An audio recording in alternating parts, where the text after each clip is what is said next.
Assalamu alaikum class 9th. I hope you all are fine and safe at your home.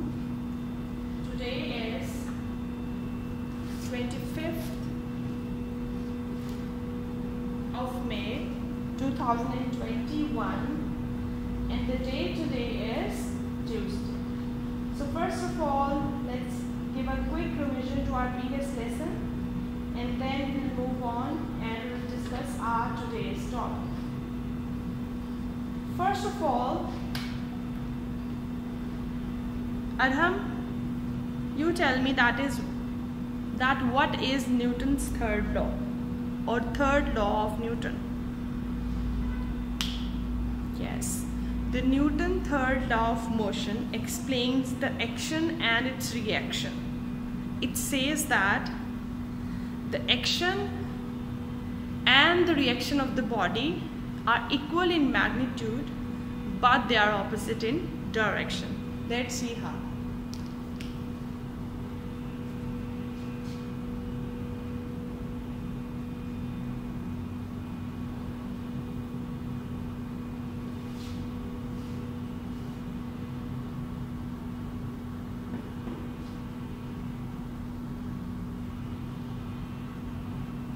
Third law of motion. It says that every action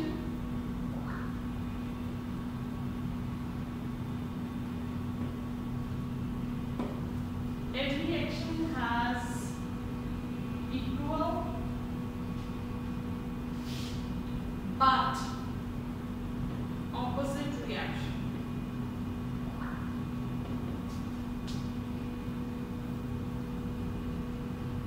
इस चीज का क्या मतलब है कि कोई भी एक्शन होता है, कोई भी आप फोर्स अप्लाई करते हैं तो उसके अगेंस्ट फोर्स अप्लाई ज़रूर होती है, लेकिन वो हमेशा ऑपोजिट इन डायरेक्शन होती है। कैसे? अब देखते हैं।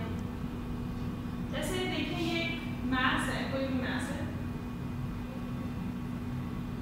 अब ये मास यहाँ पे किसी सरफेस पे पड़ा हुआ है, तो जो फोर्स डाउनवर्ड एक्ट कर रही है वो इसका मास और वेट है, और इसके ऑपोजिट इसका जो भी रिएक्शन है फोर्स का, दैट इज एक्सर्टेड। अब इन दोनों का जो मैग्नीट्यूड होगा, अगर मास फॉर एग्जांपल 10 kg है तो इसका रिएक्शन जो है वो भी उतने ही मैग्नीट्यूड का होगा, लेकिन ये हमेशा ऑपोजिट डायरेक्शंस में होते हैं। हमने लास्ट जो अपनी क्लास है उसमें हमने एक डेरिवेशन पढ़ी थी जिसमें वर्टिकल दो बॉडीज हमने हैंग की थी वर्टिकली। ये पुली है, so two bodies were hang vertically, और आपको याद होगा कि एक का मास ज्यादा था और एक का मास कम था। जिसका ज्यादा था मास उसको हमने A कहा था, जिसका कम था उसको हमने B कहा था। अब आपने देखा है जब ये हैंग हो रहे हैं तो एक तो फोर्स है इनका mass that is acting downward, जो इसकी ऑपोजिट फोर्स है वो है टेंशन T। सेम यहाँ पे है मास एंड टेंशन T। अब आप देख रहे हैं कि मास हो रहा है और टेंशन ऑपोजिट डायरेक्शन में ये एक्सर्ट हो रहे हैं। इसका मतलब ये है कि they are fulfilling the third law of motion. Okay, so in today's lesson we are going to discuss a system in which one mass is placed hanging vertically and the other mass is lying on the table. ये जो आपके सामने मैंने diagram अभी draw की और ये जो हमने डेरिवेशन की थी, इसमें दोनों मास जो थे दे वो वर्टिकली हैंगिंग, लेकिन जो हम आज केस स्टडी कर रहे हैं उसमें एक टेबल पे लाए हो रहा है और दूसरा वर्टिकली हैंग है। Let's have a look.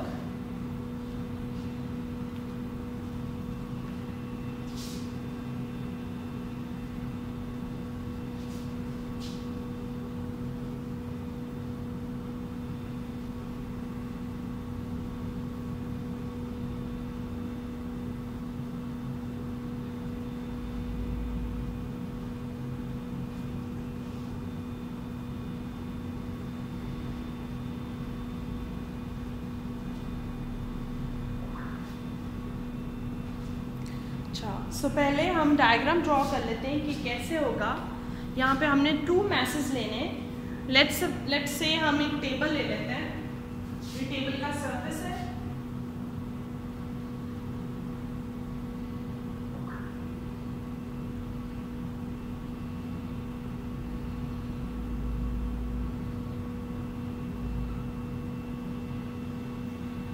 ठीक है, ये एक टेबल है। ओके, हमारा पहला जो मैस है वो यहाँ पे पड़ा हुआ है टेबल के ऊपर, और साथ पुली लगी हुई है, और दूसरा मैस उस पुली से होते हुए हैंग हुआ है। यहाँ तक बात समझ आ गई आपको? मैं टेबल की जो ये लेग्स हैं, they are not looking nice, I am not raising them, so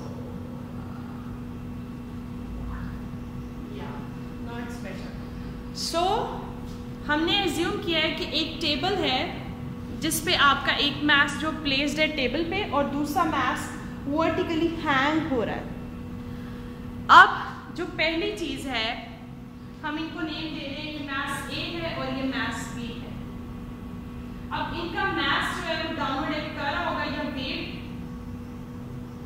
W1 is equals to m1g, और acceleration is always in the direction of movement. तो क्या ये ऊपर मूव कर रहा है या नीचे को? Yes, it's moving downward.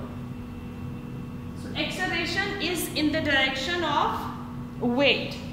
और अपवर्ड कौन सी फोर्स है, रिएक्शन कौन सी फोर्स दे रही है? That is tension, tension in the string T।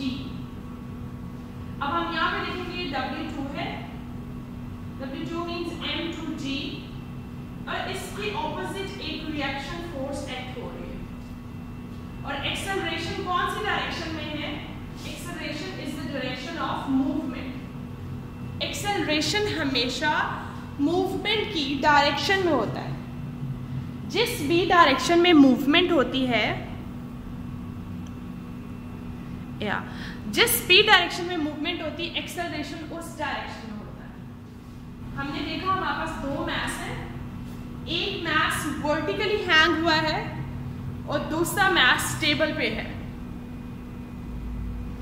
That means they are 2 different masses. हमने देखा मैस ए में वेट उसका डाउनवर्ड एक्ट कर रहा है, and acceleration is obviously along the motion of the body. अगर वो बॉडी डाउनवर्ड मूव कर रही है तो एक्सेलरेशन का एक्ट करेगा डाउनवर्ड। बट इसके अलावा हमने ये बात भी पढ़ी है कि there is an every action has an equal and opposite reaction. So जो वेट डाउनवर्ड एक्ट कर रहा है उसका इक्वल और ऑपोजिट रिएक्शन क्या होगा? Tension, T। और फिर W2 का आपने देखा, जो B मैस का वेट है उसके opposite reaction force R act कर रही है, और उसकी डायरेक्शन ऑफ मोशन जो है उसकी डायरेक्शन में ही एक्सेलरेशन। तो अब हम नेट फोर्सेस फाइंड आउट करेंगे। सबसे पहले नेट फोर्स हम फाइंड आउट करते हैं।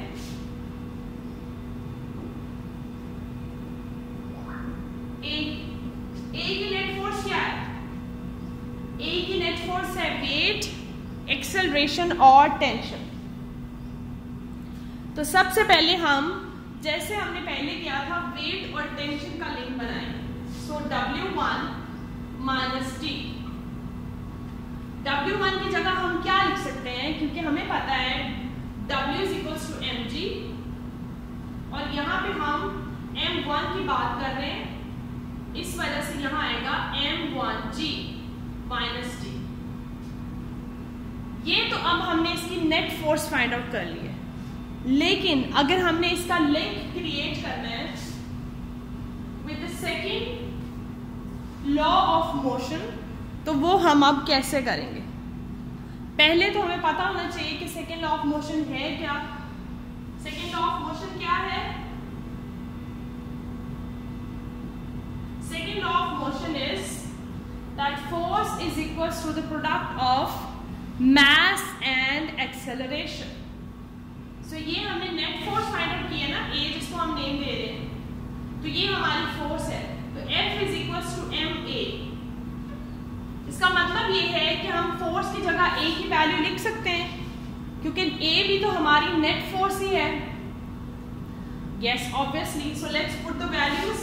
m1g minus t is equals to, अब m की जगह भी m1 आएगा और एक्सेलरेशन की जगह a ही आएगा,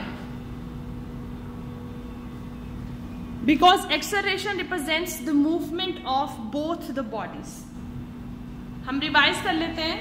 हमने नेट फोर्स अभी तक फाइंड आउट की है सिर्फ बॉडी a की, इसमें A is equals to W1 minus T. W1 means weight, और टेंशन का हमने लिंक फाइंड आउट किया है, और फिर उस लिंक को हमने सेकेंड लॉ ऑफ मोशन से रिलेट किया है। सेकेंड लॉ ऑफ न्यूटन भी कह सकते हैं आप।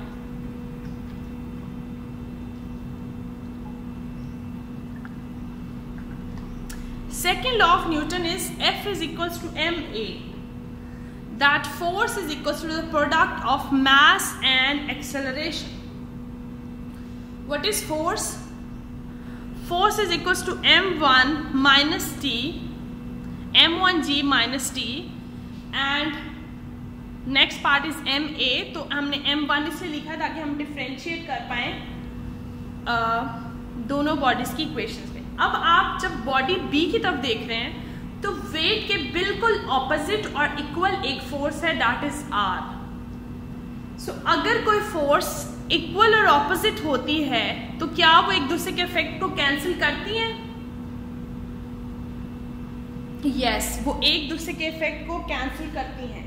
इसका मतलब ये है कि यहाँ पे एक ही फोर्स है, दैट इज टेंशन। सो अगर हम इसकी नेट फोर्स B की फाइंड आउट करेंगे, वो सिर्फ टेंशन T है, क्योंकि ये दोनों फोर्सेस एक दूसरे के इफेक्ट को कैंसिल कर देती हैं। क्यों कैंसिल कर देती हैं? क्योंकि ये ऑपोजिट है और इक्वल है। व्हेन एनी फोर्स, आप देखते हैं एक नंबर है, जैसे हम करते हैं 7 माइनस 7 और प्लस 7, ये इक्वल भी है और ऑपोजिट भी, कैंसिल कर देंगे एक दूसरे को। Same is the case with the forces, they are of equal magnitude, so in this case they can cancel each other's effect. Okay, so total force तो हमारे पास T है। अब हम सेकेंड लॉ ऑफ न्यूटन लगाएंगे, that is F is equals to ma. so next हमारे पास क्या हुआ? Total हमारे पास नेट फोर्स है T, m कौन सा है? m2 है और a है। ये हमारे पास, हम इसको इक्वेशन 1 कह सकते हैं, और ये हमारे पास इक्वेशन 2 है। अब इक्वेशन 1 और 2 को जब हम ऐड करेंगे एक दूसरे में तो हम एक्सेलरेशन की वैल्यू फाइंड आउट कर सकते हैं। सो लेट्स सी हम ये कैसे कर सकते हैं। हमने m1g minus t is equals to m1a, ये इक्वेशन 1 है, इसमें ऐड करना है इक्वेशन 2 को, that is t is equals to m2a। आप देखिए t प्लस और माइनस का कैंसिल हो गया, हमारे पास आया m1g is equals to m1a plus m2a। ये हमारे पास एक इक्वेशन बन गई है, which is m1g is equals to m1a plus m2a। अब अगर हम यहाँ से m1 प्लस m2 और a को कॉमन ले लें तो हम वैल्यू फाइंड आउट कर सकते हैं ना a की। नेक्स्ट पार्ट हम यहाँ पे करते हैं। अब ये m1 plus m2 m1 g से डिवाइड होगा, क्योंकि ये आपको सिंपल मैथमेटिक्स का रूल है, जो एक साइड पे चीज मल्टीप्लाई हो रही होती है, दूसरी साइड पे जाके क्या होती है? डिवाइड। तो आपके पास एक्सेलरेशन का फॉर्मूला आ जाएगा। ये एक्सेलरेशन उन बॉडीज की जिनमें एक चीज वर्टिकली हैंग है और दूसरा जो ऑब्जेक्ट है that is lying on the table. Clear? This is even easier from the previous one, because इसमें ए की नेट फोर्स जो है वो है W1 माइनस टी, और W is equals to mg, ये हमने पहले पढ़ लिया है। That weight of a body is a product of mass and gravitational acceleration. and minus T, which is the tension. So when we relate it with the second law of motion, which is F is equals to ma, so we got m1g minus T is equals to m1a. Same we try to find out a net force for the B. तो हमने देखा कि जो B है उस पे एक force act हो रही है डाउनवर्ड और दूसरी फोर्स उसके ऑपोजिट रिएक्शन में एक्ट कर रही है. सो दैट इज वाई इन दोनों का इफेक्ट कैंसिल हो जाता है. इवन जो टेंशन हमने यहाँ पे कंसीडर की है वो टेंशन इस स्प्रिंग में भी है. सो टेंशन कैंसिल नहीं हो सकती. टेंशन स्ट्रिंग की फोर्स है, वो एक ऑपोजिट रिएक्शन नहीं है. सो हमने जब इसको सेकेंड लॉ ऑफ मोशन में इनकॉर्पोरेट किया तो T is equals to m2a आया, and then we added equation 1 in equation 2, and ultimately we got a formula that is A is equals to m1g divided by m1 plus m2. So in next class we are going to solve the numericals and equation 3.5 related to this topic, and also we are going to talk about the momentum of the bodies when they change their position. So you have to practice this derivation because this is one of the must questions in your board exams. You have to practice them in comparison. Compare it with the previous one, so it will be easier for you to understand it, because when we learn the things in comparison तो वो आपको चीज़ें कभी भी नहीं भूलती हैं. और फिर आप जब इन दोनों में से किसी भी एक को लिख रहे होंगे तो गलती के चांसेस भी कम होंगे. और चांसेस कम क्यों होंगे? बिकॉज आपको पता होगा कि कौन सी चीज़ इसमें है और कौन सी चीज़ उसमें डिफरेंट है. Got it?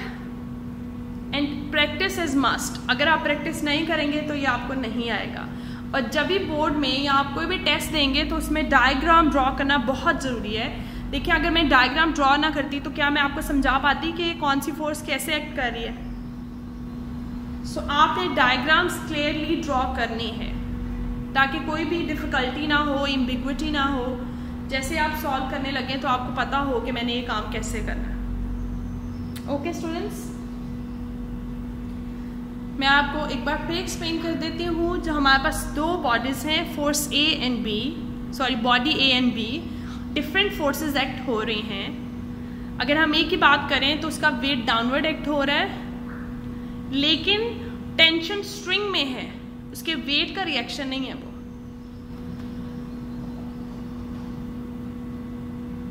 And acceleration is always in the direction of motion. जो भी मोशन की डायरेक्शन होती है उस डायरेक्शन में होती है एक्सेलरेशन.